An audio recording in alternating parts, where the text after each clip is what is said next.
Devara story line ఏంటో మీకు తెలుసా? ఈ వీడియో ఫుల్ ఎక్స్ప్లెయిన్ చెప్తాను. నచ్చి లైక్ చేయండి, సబ్స్క్రైబ్ చేయండి. ఇకపోతే దేవరా లైన్తో పాటు దేవరా రిలీజ్ డేట్ కూడా వాయిదా వేశారు. అది కూడా దీనిలో ఎక్స్ప్లెయిన్ చేయబోతున్నాం. ముందుగా ఎన్టీఆర్ ఫ్యాన్స్ లైక్ చేయండి, కామెంట్ చేయండి. మరి లేట్ చేయకుండా టాపిక్ వెళ్ళిపోదాం. జూనియర్ ఎన్టీఆర్ హీరోగా కొరటాల శివ డైరెక్షన్ తెరకెక్కుతున్న పాన్ ఇండియా చిత్రం దేవరా. అయితే ఫుల్ యాక్షన్ ఎంటర్టైన్మెంట్గా రాబోతుంది ఈ మూవీ. 2 పార్ట్లుగా అయితే తెరకెక్కబోతుంది. అయితే ఈ సినిమాపై తారకమాన్లు భారీ ఎక్స్పెక్టేషన్లు పెట్టుకున్నారని చెప్పాలి. ఇందులో బాలీవుడ్ బ్యూటీ సీనియర్ స్టార్ అయిన దివాంతిక శ్రీదేవి, డాక్టర్ జాన్వీ కపూర్ అయితే కథానాయక నటిస్తుంది. ఇక బాలీవుడ్ స్టార్ సైఫ్ అలీ ఖాన్ విలన్ పాత్ర నటించబోతున్నాడు. అయితే శ్రీకాంత్, అలాగే సైఫ్ అలీ ఖాన్, అలాగే సైన్ టామో చాకో అనే వ్యక్తి, ఇకపోతే పలువురు కీలక పాత్రలు అయితే కనిపించబోతున్నారు. అయితే రీసెంట్గా సలార్ చిత్రం నటించిన నటుడు పులి రాజేంద్ర తాజాగా ఒక ఇంటర్వ్యూలో అయితే మూవీ స్టోరీలను అయితే లీక్ చేశాడు. అయితే నేను దేవరా సినిమాలో నటిస్తున్నాను. ఈ చిత్రంలో నేను శ్రీకాంత్ పక్కన ఎక్కువగా కనిపిస్తుంటా.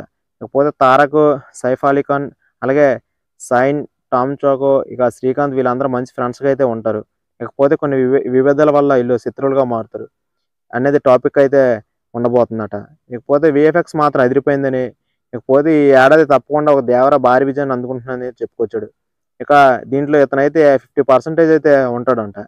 ఇక పులి రాజేంద్ర చెప్పిన ఇంటర్వ్యూలో అయితే సోషల్ మీడియాలో అయితే వైరల్గా మారింది. అయితే స్టోరీ మొత్తం లీక్ చేసామంటూ జూనియర్ ఎన్టీఆర్ ఫ్యాన్స్ అయితే మండిపడుతున్నారు. ఇకపోతే ఈ మూవీ అయితే తొందరలో అయితే విడుదల కాబోతుందని అయితే మూవీ టీం అయితే చెప్పగా, అయితే ఏప్రిల్ 5న అయితే రిలీజ్ చేద్దామైతే మూవీ టీం అనుకుందంట. ఇకపోతే కొన్ని విఎఫ్ఎక్స్లు కొంచెం పెండింగ్ ఉండడం వల్ల అయితే చేంజ్ చేసినట్లు తెలుస్తుంది.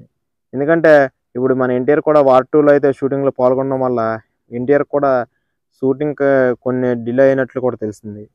ఇకపోతే సైఫ్ అలీ ఖాన్ కొన్ని గాయాల వల్ల అయితే తను కూడా షూటింగ్లో పాల్గొనలేకపోయాడు. కాబట్టి వీళ్ళిద్దరూ లేకపోవడం వల్ల 20% అయితే బ్యాలెన్స్ ఉందంట. ఇకపోతే విఎఫ్ఎక్స్ మాత్రం నెక్స్ట్ లెవెల్లో ఉండబోతుందని తెలుస్తుంది. ఇక బాలీవుడ్ బ్యూటీ జాన్వీ కపూర్ కీలక పాత్రలే కనిపించబోతుందట.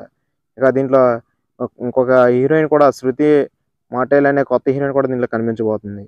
ఇక దీన్ని డైరెక్ట్ చేస్తుంది, దీన్ని ప్రొడక్షన్ వచ్చేసి మన ఎన్టీఆర్ అయిన కళ్యాణ్ రామ్ అయితే దీనికి అయితే ప్రొడక్షన్ వాల్యూ అయితే చేయబోతున్నాడు. ఇక సైఫ్ అలీ ఖాన్ గాయాల నుంచి కోలుకున్న తర్వాత అయితే ఇంకా ఎన్టీఆర్ వీళ్ళిద్దరు కలిసి అయితే మళ్ళీ షూటింగ్ అయితే పాల్గొంటారట. ఇక 20% బ్యాలెన్స్తో పాటు ఇంకా సాంగ్స్ 4 సాంగ్స్ అయితే బ్యాలెన్స్ ఉన్నాయట. ఇవి కంప్లీట్ కాగానే అప్పుడు అక్టోబర్ అయితే రిలీజ్ చేద్దామనేది మూవీ టీం అయితే అనుకుంటుందట. ఇకపోతే ఈ మూవీ కోసం అయితే ఎంతమంది ఫ్యాన్స్ అయితే ఎదురు చూస్తున్నారు. ఇక ఇదివరకు వచ్చిన RRR మంచి సక్సెస్ అవడంతో మరి ఎన్టీఆర్ వస్తున్న నెక్స్ట్ మూవీ మీద అయితే ఫ్యాన్స్ అయితే ఎక్స్పెక్టేషన్లు చాలానే పెట్టుకున్నారు. మరి ఈ మూవీ కోసం మీరు ఎంతమంది వెయిట్ చేస్తున్నారు కింద కామెంట్ చేయండి, లైక్ చేసి సపోర్ట్ చేయండి. అలాగే మన channel movie reviews, movie updates miss కాకుండా బెల్ ఐకాన్ ఆన్లో పెట్టుకోండి. మన ఏ వీడియోస్ మీకు మిస్ కాకుండా అయితే నోటిఫికేషన్ వస్తుంది. Thank you friends.